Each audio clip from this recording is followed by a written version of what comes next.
She'd put on a good face for her father, hid the fact that her heart felt like someone had ripped it muscle by muscle until it didn't beat anymore. She had gone through the last month in a daze, keeping busy with her residency, trying to push Vivek from her mind and her soul. It hadn't worked. If she stayed in New York, she'd never be able to move on, achieve any of her dreams.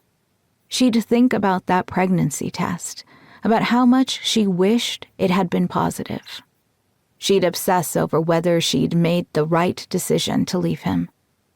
She'd fail out of her residency for taking too many breaks to walk over to his building just to see if she could catch a glimpse of him, coming or going.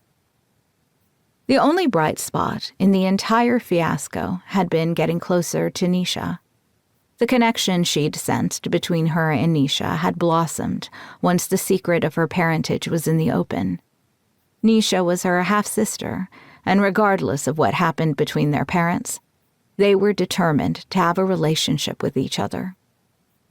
Hema's father folded his paper, then grabbed the paper she was holding. "Hey, I was reading that." "You need to stay in New York, at least until you talk to Vivek." "I have talked to him, Dad. He called yesterday and asked if I need any more of my clothes shipped over." What she didn't mention was that she hadn't answered the call, but had replayed the voicemail dozens of times, listening to his voice, wondering why she was torturing herself. "I think you're making a mistake, I know. Ask me if I'd marry your mother all over again, knowing how the story ends." She shook her head. "It would be the wrong decision." "Not for me. I got 30 beautiful years with her, and I got you." Once again, she thought of that pregnancy test and how that would have her bound to Vivek for life.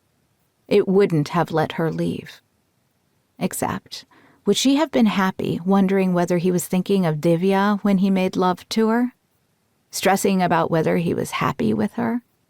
Overreading his moods and wondering when the day would come that he decided he didn't want to pretend anymore?